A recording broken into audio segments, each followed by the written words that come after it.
गेल्या वर्सा जेन्ना Jaggo versus union of India हे जजमेंट आयलें तेन्ना एक आमकां अशी अपेक्षा आसली की सो मोठो सरकार ते जजमेंट इम्प्लिमेंट करतले आनी हे जे कामगार विविध डिपार्टमेंटान कॉन्ट्रॅक्च्युअल आनी टेम्पररी म्हणून त्यांची पिळवणूक केल्ली वयता हांकां रेग्युलर आनी परमनंट स्टेटस मेळटलो ह्या आशेन आमी रावलेले.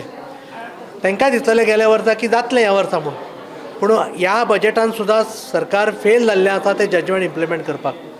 आनी तांकां जो कायम स्वरुपी रोजगार तांच्या हाताक मेळपाक जाय तो तांकां आयज पर्यंत मेळना. पूण तांकां दिसता हो एक निर्णायक वेळ आसा. आयज कितलेशेच जाण रिटायरमेंटाक पावल्या, सिनियरिटीक पावल्या, कोणी तर म्हाका 20 वर्सां वयर काम केलां.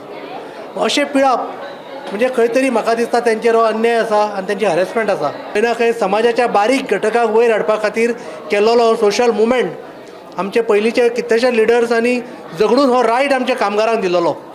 म्हणून काही तरी पळवाट काडून खंय ना खंय बायपास करून कामगाराची छळवणूक आनी पिळवणूक सरकार करीत आसा. हे सरकारी दरबारीत न्ही, सरकारी कार्यालयांत न्ही, आमकां प्रायवेट आनी सरकाराची पॉलिसी पळोवंक मेळटा. हो तेंचो कामगारांचो विशय जो आसा पळय कायम स्वरुपी रोजगार हेजेर सरकारान एक ठोस धोरण करचें आनी तांकां at par with regular employment सगळे बेनिफीट इमिजिएटली एक्सटेंड करचे.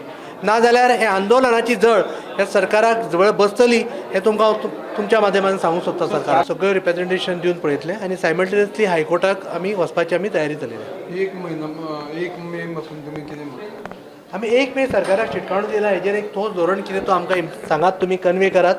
नाजाल्यार आमच्या आंदोलनाची सुरवात आमी 1 मेच्यान करतले गोंयांत.